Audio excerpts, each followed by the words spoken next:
Yes. Ya, nah ini saya kaitannya dengan masalah bisnis ya. Jadi oke.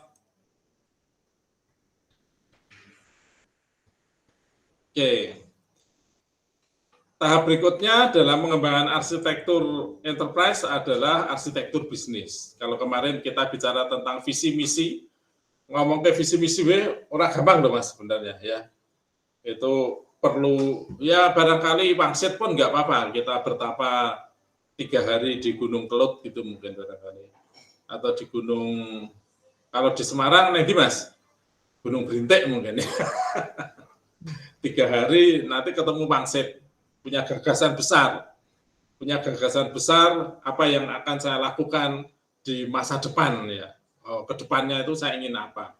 Nah, itu visi, dan kemudian dari gagasan besar lalu diterjemahkan menjadi gagasan yang lebih kecil untuk mencapainya. Kemudian goal-goalnya, yaitu capaian-capaian dalam kurun waktu tertentu. Nah, kalau saudara saya mendengar kata tertentu, memang itu juga variabel. Artinya variabel, apakah ini harus setahun? Ya nggak tahu, karena itu belum pernah terjadi.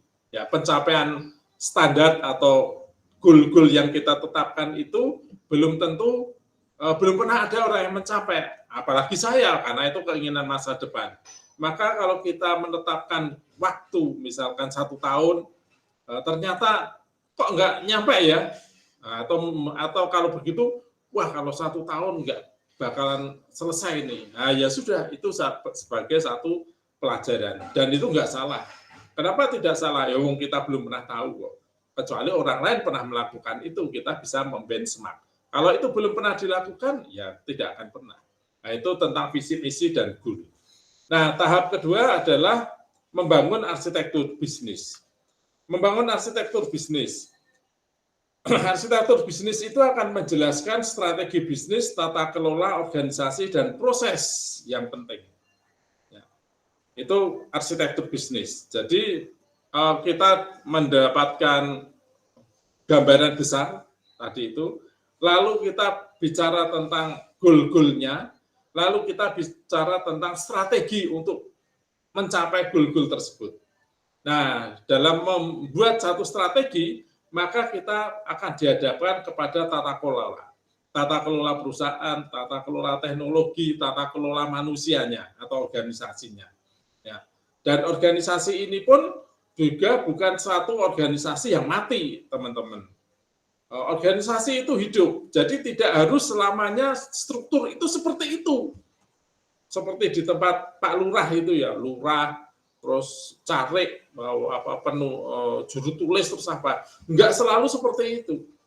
Dunia sudah bisa, dunia berubah, maka kita perlu gerakan yang berbeda. Gerakan yang berbeda akan mengakibatkan organisasi pun juga berbeda.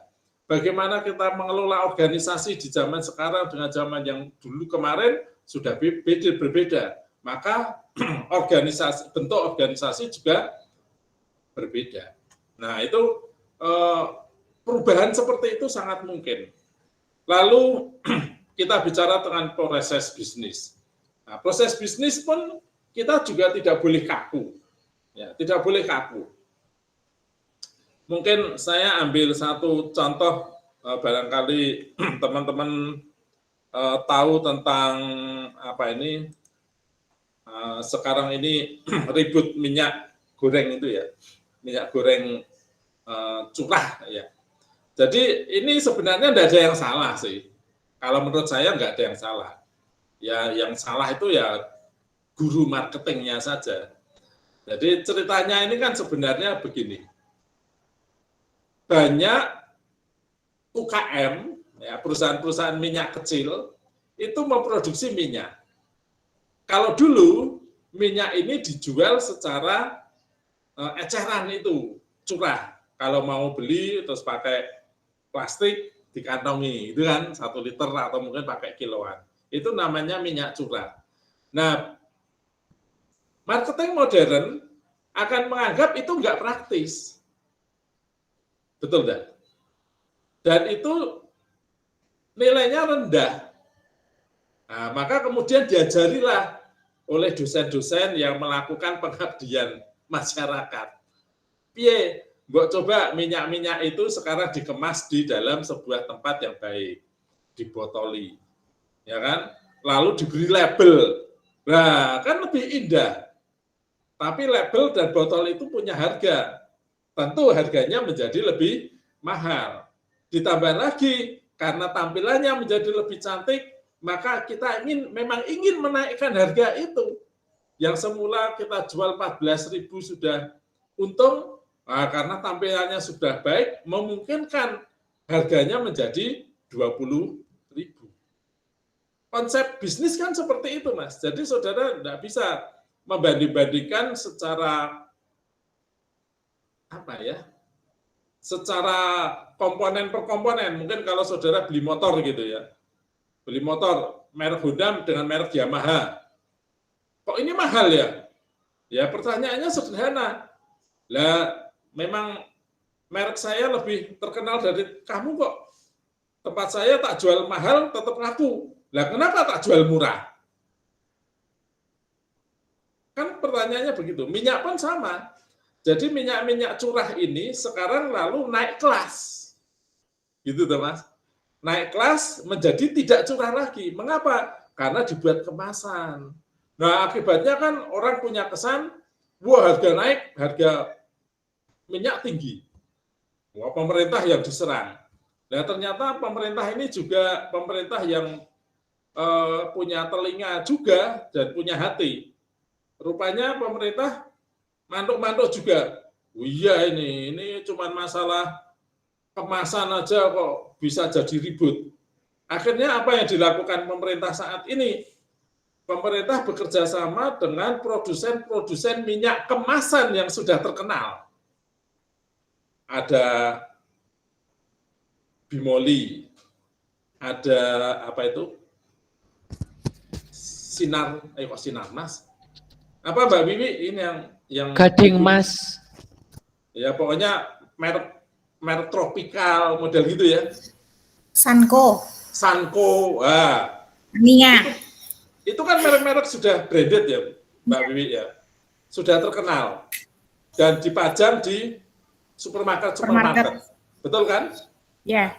Hari ini Superindo turun harga, Pak, minyak. Nah, pemerintah kerjasama dengan perusahaan-perusahaan minyak itu. Dan setelah dilakukan deal-dealan, ternyata mereka bisa seperti Bimoli itu, bisa menjual harga minyak 14.000. Tetapi, nah ini tetapinya apa? Tetapi tidak pakai kemasan. Curah. Dibuat curah. Jadi akhirnya bekerja sama dengan distributor-distributornya, lalu sekarang dijual. Jadi sekarang kalau Mbak Wiwi beli Bimoli yang di toko-toko supermarket yang pakai plastik, pakai botol ya. Botol pouch. Nah, harganya 24.000. Iya. Itu sama dengan harga yang dijual oleh proyek pemerintah kalau ada labelnya loh. Sekarang kan banyak warung yang pakai label itu. Iya, ada spanduknya. Nah, ada spanduknya yang belinya harus menunjukkan KTP. Iya, ya kan? ngantri.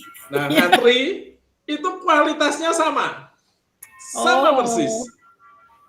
Nah, dengan cara itu masyarakat sekarang sampai antri berbondong-bondong. Iya, Pak, nah, ngantri itu, Pak. Apakah sampai ini malam. baik? Ya.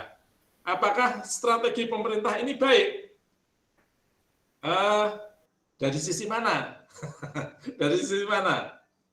Ya. Jadi kalau mau tahu bahwa di distributor minyak itu yang semula punya dus-dusan yang disusun rapi, sekarang diganti tangki-tangki air gede-gede, Mas, Mbak. Nah, jadi truk yang berisi minyak itu, yang dulunya hanya beredar di pabriknya Bimoli, ya, pabrik pengemasan sampai dengan pabrik pengolahan, dan bolak-balik, sekarang truk tangki itu ke distributor, lalu diisikan ke dalam tangki-tangki. Dari tangki lalu dimasukkan galon-galon yang murah itu, ya, lalu diberikan ke pengecer. Nanti galonnya dikembalikan lagi. Nah, dengan cara membuat kemasan yang murah, ternyata bisa menjual dengan harga yang murah juga. Itu Bimoli enggak rugi itu. Enggak rugi. Nah, kembali lagi, apakah ada dampaknya, Pak? Ya ada. Nanti kalau orang mulai tahu membandingkan, loh kok ini minyak curah, belinya literan pakai plastik, tetapi lebih jernih, lebih bagus kualitasnya daripada minyak yang botolan, yang dulu adalah curah. Nah ini nanti nggak laku, yang sekarang dijual 20 ribuan itu, nanti nggak laku. Padahal ini produsen UKM, mati UKM. Nah, dampaknya jelek lagi memang. Ya. Nah itu strategi, ya bicara strategi ya pemerintah ya tarik ulur lah seperti itu. Jelas pemerintah tidak mau mematikan UKM itu jelas. Nah ini UKM-nya kok saya kemelinti, ya juga sih sebenarnya. Nah ya susah itu ngomong begitu. Ya ini contoh. Itu juga merupakan contoh dari proses bisnis. Kita mau membuat bisnis kita lebih tinggi, ada konsekuensinya. Tidak ada yang sempurna pasti. Ya. Kemudian ada juga istilah fungsi bisnis. Ya, fungsi bisnis itu adalah yang menghasilkan kemampuan atau deskripsi tentang kapabilitas. Misalnya pemasaran, ada penjualan, ada inventory, ya. Kemudian mungkin ada promosi tersendiri yang beda dengan pemasaran, ya. Itu adalah fungsi-fungsi bisnis. Jadi kita dalam mendirikan satu organisasi bisnis itu nanti akan ada fungsi apa saja. Di kampus kita mencoba untuk membuat bisnis di dunia pendidikan. Pak, pendidikan kok bisnis toh. Nah, itu juga nanti kita bisa perdebatkan itu. Kalau kita bicara tentang pendidikan sebagai satu bisnis, pasti harus ada pemasarannya, harus ada promosinya. Ya. Nah, Udinus itu bisnis. Teman-teman lihat saja, ada enggak promosinya? Ada enggak pemasarnya? Ada, berarti bisnis masuknya. Ya kan? Masuk bisnis. Bisa, kalau sudah masuk bisnis, ya termasuk mungkin di Semarang, saudara akan lihat di satu jalan ada Videotron milik Udinus, ya, atau gambarnya wong Udinus terus, tapi gambar saya nggak ada. Ya, kurang menarik, ya. Yang ditampilkan mahasiswa semua sekarang. Dan dipilih yang cantik-cantik, yang tidak ngantuk-ngantuk. Ya, enggak apa-apa, ya kan. Nah, itu pemasaran. Ya, jadi kalau kita bicara satu organisasi, dari visi tadi kita akan membentuk organisasi apa, kemudian apa fungsi yang harus ada di situ. Nah, kalau itu direncanakan kan lebih baik daripada tidak. Terkadang kita malu. Dian Swantoro itu, saya sudah kerja di Dian Swantoro sejak 96, jadi sekarang sudah sekitar 22, ya, 26 tahun saya, ya, hampir 26 tahun. Dulu Dian Swantoro itu ya tidak seperti sekarang. Pemasaran nggak ada. Penerimaan mahasiswa baru semuanya pakai model apa itu? Panitia. Ya, panitia itu kan dadaan dianake bar kuwi bubar kan gitu, itu panitia. Nah, sekarang Dian Swantoro enggak ada panitia PMB, penerimaan mahasiswa baru, enggak ada. Penerimaan mahasiswa baru sudah diterima dan diurusi oleh bagian yang disebut bagian admisi. Nah, dulu Dian Swantoro ini tidak ada humas. Mengapa sekarang ada humas? Karena ternyata saat ini penting menyampaikan informasi kepada masyarakat. Mengapa perlu menyampaikan informasi kepada masyarakat? Karena di masyarakat banyak informasi. Kalau kita tidak mengimbangi dengan memberikan informasi, ya tidak akan dikenal, tidak akan dikenal. Sederhana saja teman-teman, saudara membuat analogi ini, yaitu dari pesan WA. Kalau saudara punya WA, punya teman banyak, punya grup banyak, berapa grup Anda? ada grup EA38BK, salah satunya ya. Terus ada grup alumni, alumni PAUD, alumni TK, alumni SD, alumni SMP, alumni kuliah, SMA, alumni A1, saudara itu. grup kerjaan. Belum grup kerjaan itu nanti masih dibagi-bagi lagi. Iya, Grup bidang-bidang. ngerumpi, Pak. Grup Ngerumpinya ngerumpi, jadi contohnya seperti grup kelas ini, EA38BK. Siapa Nanti ada tahu yang saudara juga akan membuat grup EA38KW ngerumpi. dengan mengkick saya, ya toh. Ben iso ngrasani Pak Imawan rak krungu. Itu kan ya bisa. Jadi grupnya bisa banyak sekali. Nah, kalau grupnya sudah banyak, pesan itu akan muncul juga banyak. Lalu dengan cepat kan terscroll di bawah. Iya. Ya kan? Lalu kita nggak baca. Nah, Mm. sama.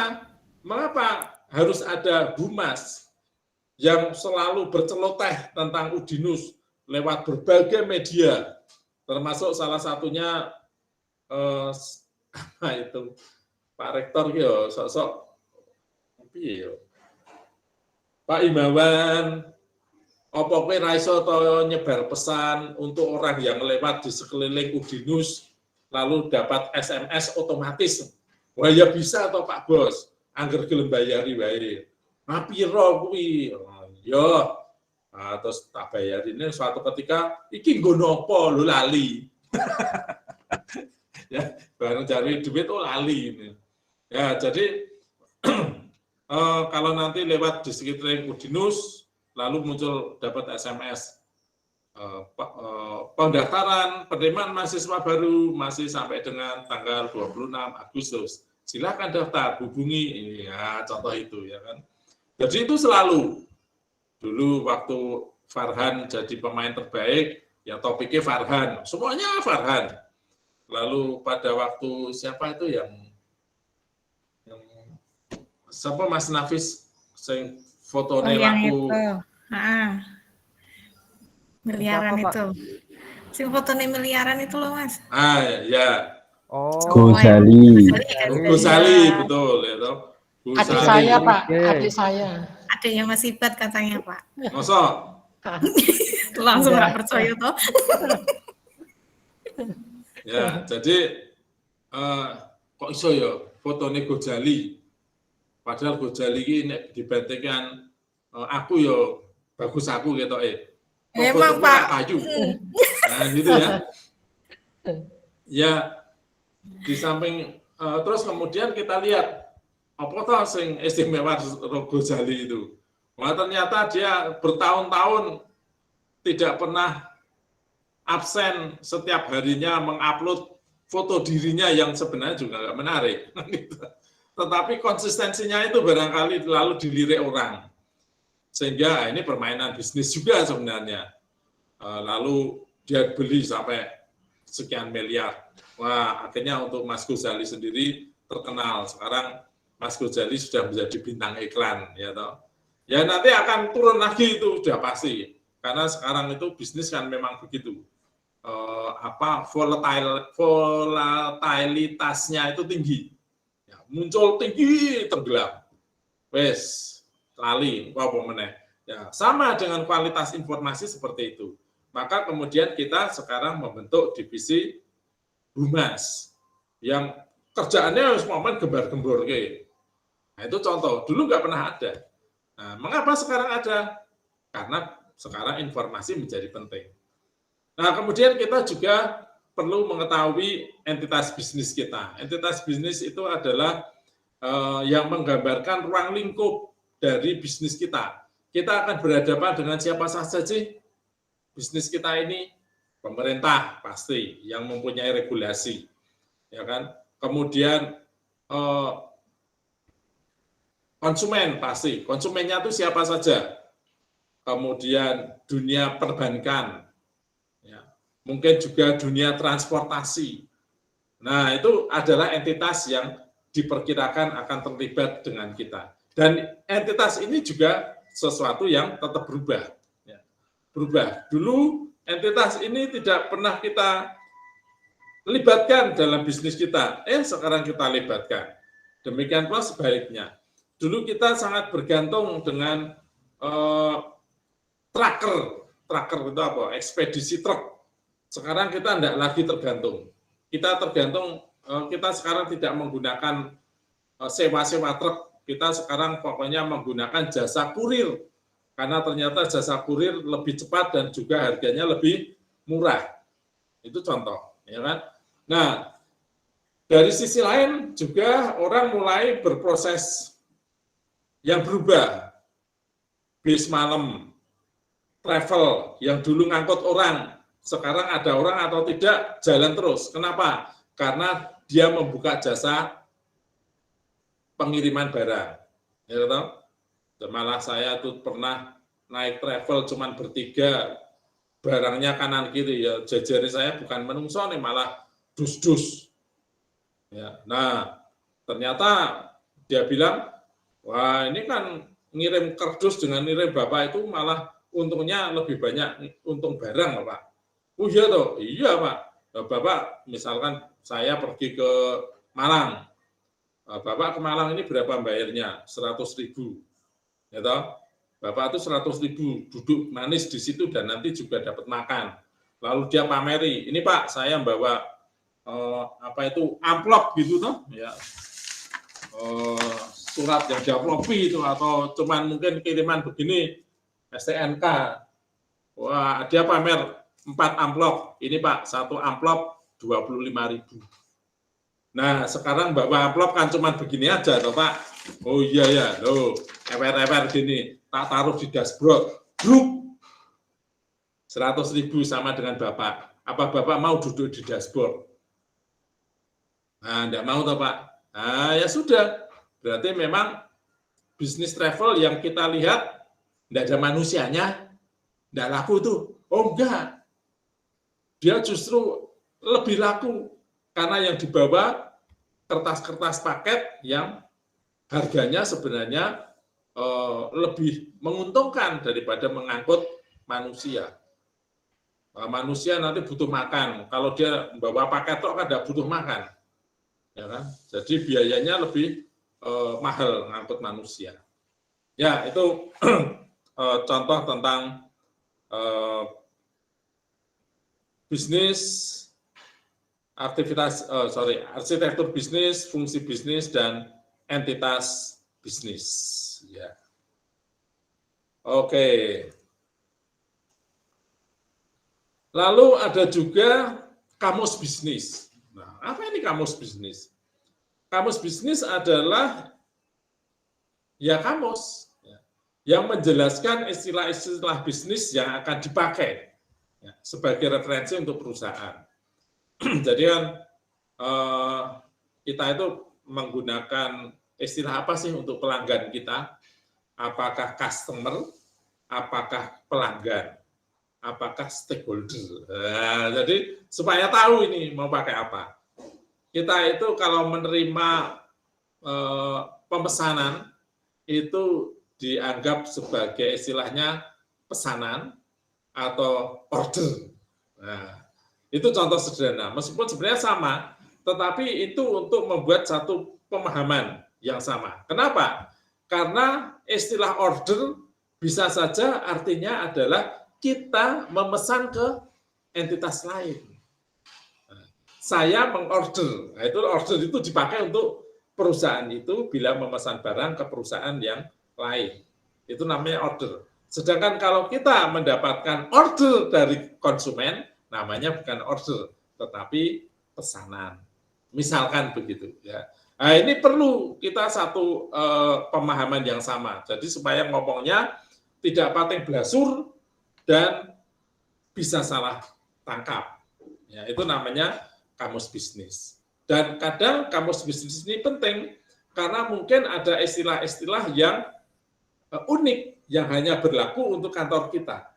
Ya, itu kamus bisnis. Nah, kemudian kita juga akan bicara tentang aktor. Siapa orang yang akan berperan aktif dalam perusahaan ini? Siapa orang yang akan terlibat melakukan aktivitas di perusahaan ini? Nah, ini menyangkut ada orangnya, ada jabatannya. Bagaimanakah relasi antara satu jabatan dengan jabatan yang lain? Jangan sampai tabrakan, KB iso ngatur, ya kan? Jadi seperti saya juga sekarang memegang divisi teknologinya di Udinus, saya melihat, ini kok KB iso dadi bos iki. Nah, akhirnya begitu saya datang, rupanya karena dulu anak-anak muda, ya tidak berani dengan yang senior-senior, sehingga nek dikongkon waton manut wae. Kalau saya enggak. Sekalipun itu rektor, sekalipun kalau mau minta perubahan algoritma atau perubahan proses bisnis, saya tidak akan istilahnya ngestokaken dawuh. Enggak, saya enggak begitu. Kita ngobrol dulu, Pak. Nah, kita ngobrol dulu, Pak. Sejauh mana pentingnya proses perubahan proses bisnis ini dan juga dampaknya. Nah, terkadang kalau kita sudah cerita, diskusi, ya wis ra sido. Ya wis ra sido. Nah, ya, itu pentingnya karena tidak semuanya harus dituruti ternyata. Ya itu adalah tentang bisnis dictionary ya. Jadi aktornya. Jadi harus ditata. Ya, siapa sih yang boleh memerintah? Siapa yang boleh membuat satu perubahan? Itu harus dijelaskan. Terus tools-nya apa? Karena terkadang yang namanya bos itu lupa. Ini digawe ngene. Ya, sekarang digawe A. Oke. Udah, tidak ada tulisan apa-apa. Akhirnya aplikasi dirubah. Suatu ketika tanya, "Lho kok dadi A iki piye to? Welek to?" Lho bisa ngakon kowe, tapi tidak ada bukti. Ya, ganti B meneh. Oh, yo enggak bisa. Ya, jadi kalau kita harus tahu bagaimana sih hubungan aktor ini. Karena satu bagian dengan bagian lain itu dalam organisasi berkaitan. Kamu tidak bisa membuat satu perubahan, ternyata itu berdampak buruk terhadap bagian yang lain. Nah, pemikiran sistem itu yang sekarang saya pegang. Sehingga ya kadang-kadang orang tidak suka dengan saya, tapi ya nggak apa-apa, kan orang itu tidak harus disukai. Ya kan, yang penting, karena apa? Karena kalau saya pro ke kamu, menuruti keinginanmu, saya akan dimusuhi sana. Ya toh? Karena pasti tidak mau. Berarti kamu memberati sana, ya tidak juga. Kamu saja yang berubah perilakunya, saya bilang itu kan. Kamu jangan melakukan yang ini, ikutin aja prosedur yang ada. Terkadang orang itu cuma merubah prosedur itu karena males ternyata. Ya, itu aktor. Role, peran. Ya, ini jadi kaitannya dengan orang itu perannya apa? Nah, sehingga saya akhirnya tahu posisi diri. Oh, kalau saya akan saya posisinya di sini. Siapa yang bisa memerintah saya? Oh, ternyata adalah orang ini. Ya sudah, saya manut orang itu saja. Saya manut bagian itu saja. Jadi kalau nanti ada apa-apa, ada orang mengkritik tentang apa yang saya lakukan, silakan kamu mengkritik atasan saya. Bicarakan dengan sana, jangan dengan saya. Nah, sehingga nanti alurnya itu tetap. Ya. Sebab kalau tidak tahu perannya apa, semrawut. Semuanya punya persepsi sendiri-sendiri. Ya. Oke. Sorry. Berikutnya, nah, arsitektur enterprise ini menganggap arsitektur bisnis sebagai yang paling penting, sangat penting. Ya. Karena inilah yang nanti akan membentuk dasar dari siklus EDM itu. EDM. Nah, apa aspek penting dalam permodelan adalah kita tahu sasaran, tujuan, organisasi, proses bisnis, fungsi, dan entitas bisnisnya. Kita tahu. Ya. Nah, ini nanti akan digambarkan juga dalam diagram kalau pakai arsitek. Bagian-bagian dari sebuah arsitek itu disebut dengan artefak. Ya. Artefak ini bisa ada dalam berbagai bentuk. Bisa dalam bentuk katalog, bisa bentuknya matriks, bisa bentuknya diagram. Artefak bisa dibuat secara informal. Ya, informal artinya ya karena ini bentuknya macam-macam, yang penting bisa terjadi sebuah pemahaman yang sama dengan orang lain. Bisa terjadi pemahaman yang sama. Nah, contoh beberapa artefak yang digunakan di dalam arsitektur bisnis adalah ada kamus bisnis, ada diagram organisasi, ya pasti ada aktornya. Kemudian diagram dekomposisi fungsi, ini saudara juga kenal kalau membuat program pasti seperti ini, tapi ini bukan program ya, tapi ini adalah proses bisnis. Kemudian diagram alur bisnis, proses flow, ya. Bukan aliran data, tetapi adalah aliran proses lebih besar. Contoh kamus bisnis. Apa sih tujuan membuat kamus bisnis? Memantapkan dan menentukan terminologi istilah untuk menjadi referensi bagi seluruh peserta. Jadi bahasanya itu sama untuk satu istilah, untuk satu kejadian atau satu hal, itu sama. Nah, kemudian informasi dalam matriknya adalah istilah-istilah bisnis. Siapa yang menyusun? Analis bisnis atau ahli bisnis. Bentuknya seperti apa? Seperti ini. Ya. Jadi ada istilah perjalanan. Apa sih perjalanan? Sebuah pengaturan perjalanan, tujuan, dan akomodasinya. Ini mungkin seperti di ini ya, seperti di bisnis traveling. Ya. Pakai tur. Apa atau pakai tur? Sebuah layanan perjalanan yang diberikan untuk satu atau lebih klien. Oh, berarti paket tur itu tidak harus diikuti oleh banyak orang, tapi bisa saja satu orang. Itu kita menjual paket tur, ternyata bisa untuk perorangan. Wah, keren juga. Ya, gitu. Nah, kemudian peserta. Apa itu peserta? Peserta itu orang yang memesan paket tur, istilahnya peserta. Tidak pakai konsumen. Wah, orang konsumen terlalu umum, mungkin begitu. Ya, toh? Nah, klien apa? Klien adalah orang yang telah memesan. Nah, peserta itu akan memesan, klien telah memesan. Ternyata ada istilah berbeda. Ya, itu contoh bagaimana kita mempunyai pengertian yang sama terhadap sebuah istilah. Dan kita juga akan menerapkan istilah itu untuk hal-hal yang sama yang disepakati oleh yang lain. Ya. Itu contoh kamus bisnis. Contoh lagi adalah diagram organisasi aktor. Apa tujuan diagram ini? Menetapkan jenis posisi dalam perusahaan, menjelaskan tanggung jawab posisi dalam perusahaan, mengidentifikasi peserta di luar perusahaan. Informasi dalam diagram adalah pengetahuan mengenai perusahaan, struktur organisasi. Siapa yang buat? Masih analis bisnis atau ahli bisnis. Bentuknya seperti apa? Kalau dengan RC, bentuknya seperti ini. Ya. Jadi ini adalah diagram organisasi aktor. Aktor itu apa? Tadi sudah jelaskan. Aktor adalah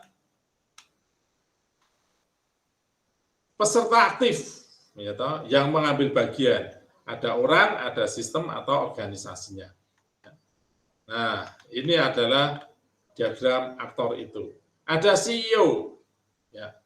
CEO.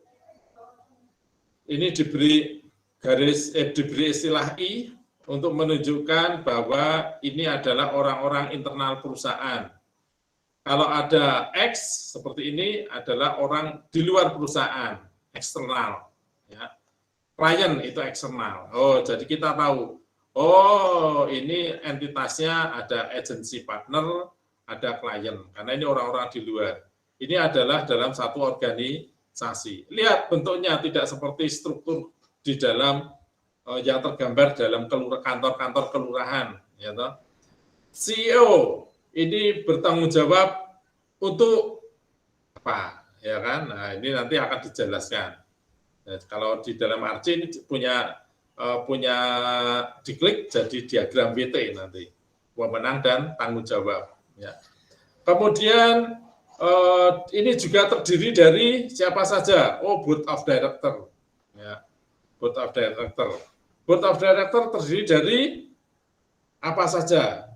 Ya. Marketing Director, mungkin ada Sales Director, ada Marketing Officer. Ya, bagaimana alur kerjanya? Nah, ini terlihat.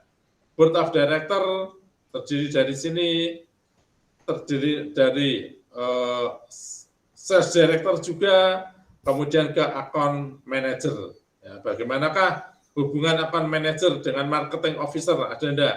Ada. Oh, ternyata ini adalah melakukan komunikasi. Ya. Communication with, ya, communicate with Marketing Officer dengan Account Manager. Account Manager juga punya komunikasi dengan pihak eksternal, yaitu klien.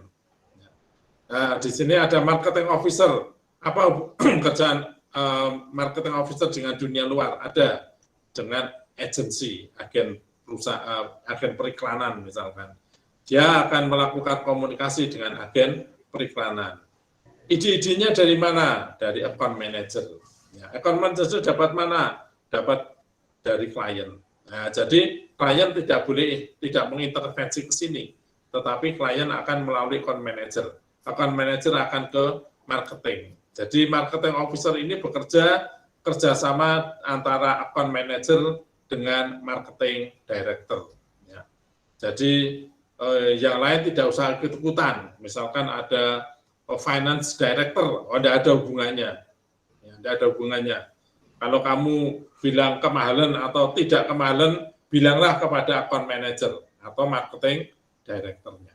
Nah, dari gambaran ini kita sudah tahu bagaimanakah susunan orang tersebut, bagaimanakah wewenang dan tanggung jawabnya, dan bagaimanakah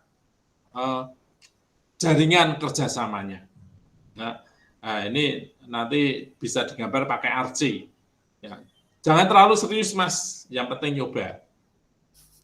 Berikutnya adalah contoh diagram dekomposisi fungsi. Apa tujuannya? Menentukan fungsi penting dalam perusahaan. Dan selanjutnya dapat menentukan bagaimana fungsi-fungsi ini dijalankan dengan baik. Apakah isinya? Pengaturan dalam perusahaan. Siapa yang menyusun? Analis bisnis dan ahli bisnis. Nah, fungsi ini agak kompleks ya. Sebuah fungsi bisnis ini bertanggung jawab untuk menjalankan sebuah kapasitas atau kemampuan tertentu dalam perusahaan. Sebuah perusahaan dapat dijelaskan melalui kapasitas dan layanan yang menjalankan kapasitas tersebut. Sebuah fungsi bisnis dilakukan secara terus-menerus dalam rangka memastikan tercapainya misi. Nah, ini contoh dekomposisi itu. Jadi sudah seperti membuat diagram-diagram di dalam pemrograman. Tapi sekali lagi, ini bukan pemrograman. Ini adalah proses bisnis perusahaan. Ya. Jadi contoh, ada manajemen penjualan. Apa sih manajemen penjualan? Ada sales, ada client problem management. Ya.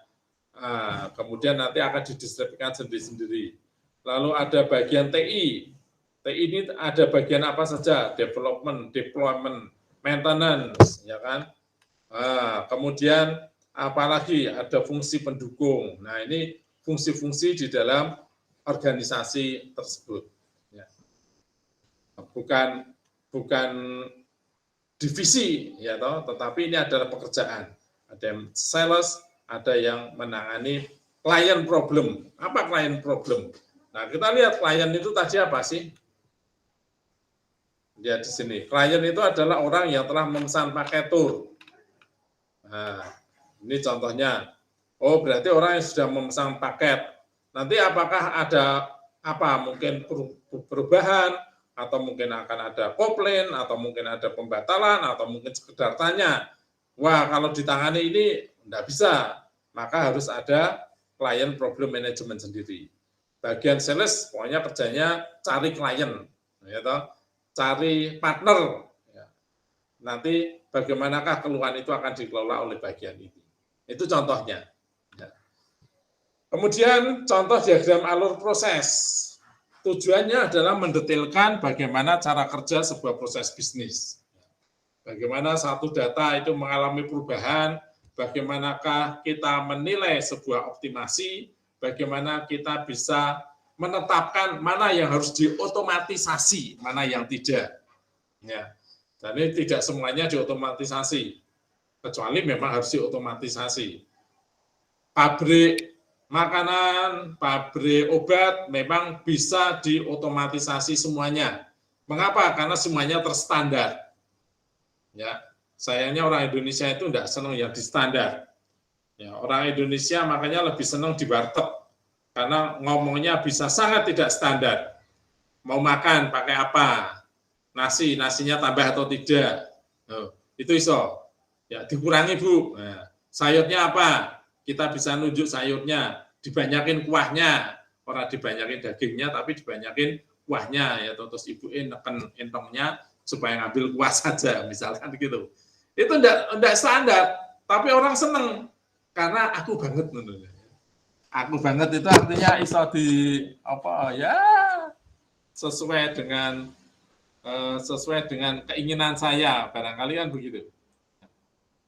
Itu wong kita banyak yang begitu, maka tidak suka makanan yang fast food, ya, karena fast food sudah dijelaskan, gitu.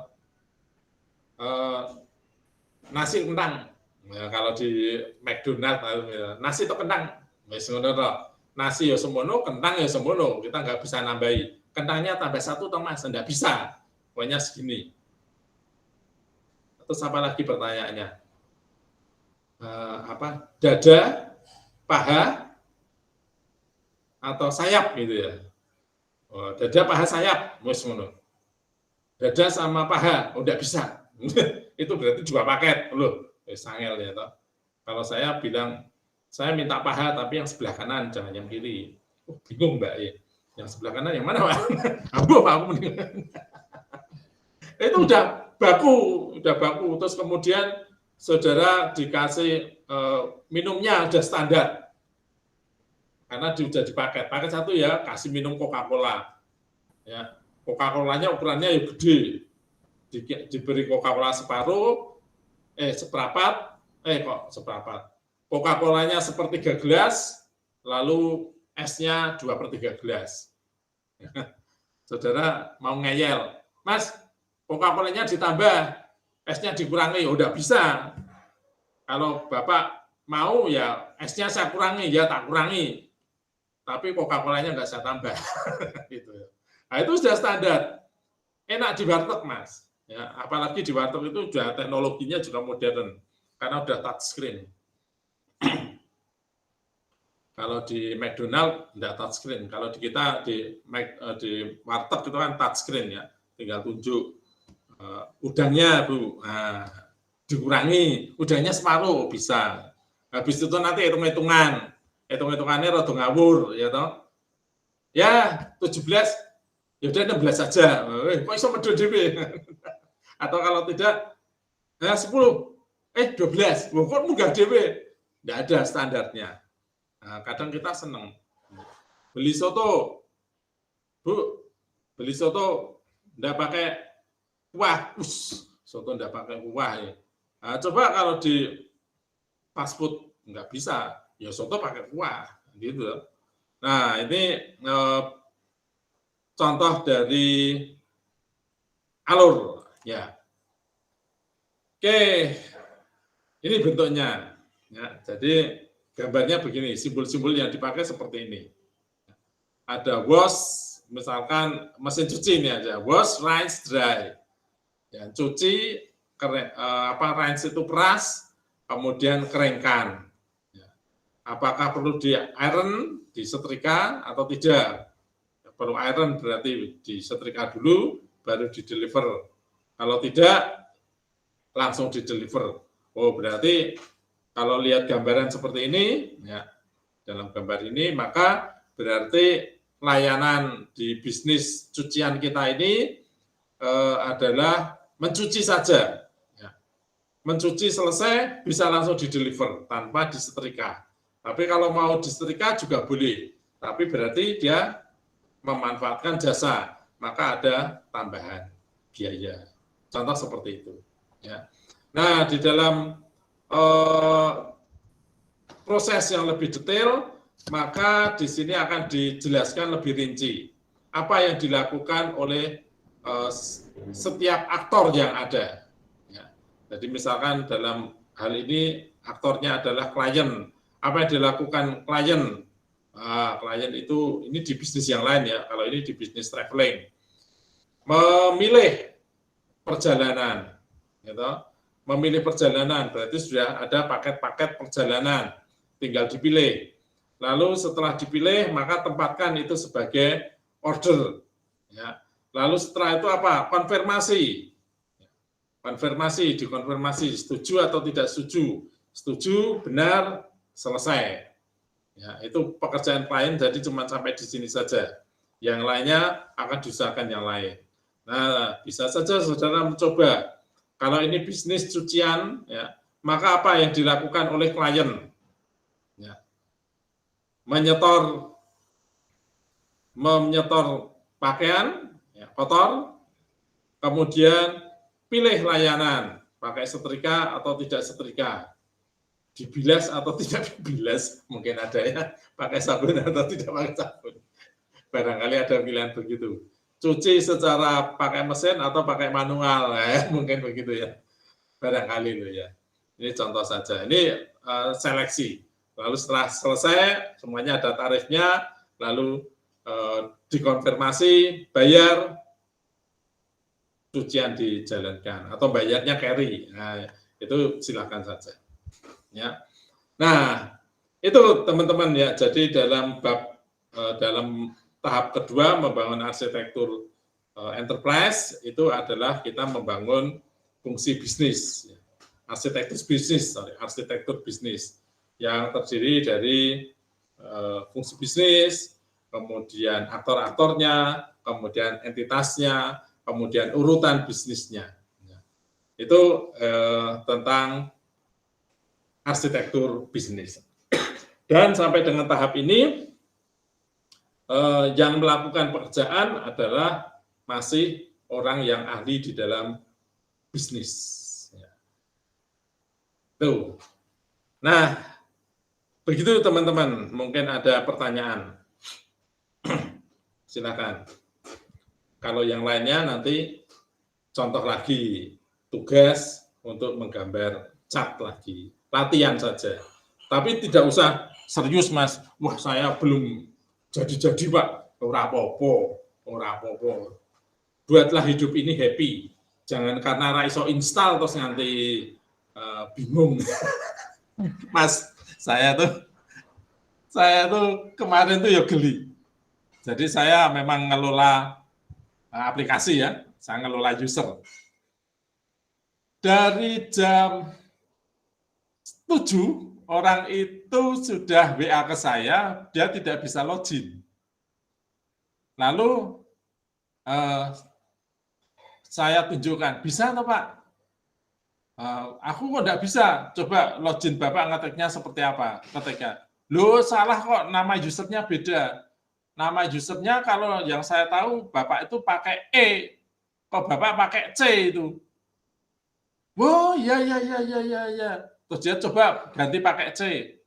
Oh iya Pak, bisa. Ya. Tapi saya enggak mau pakai C. Loh, user saya pakainya E. Oh, tenane. Ya sudah tak ganti ya. Tak ganti pakai E, sudah.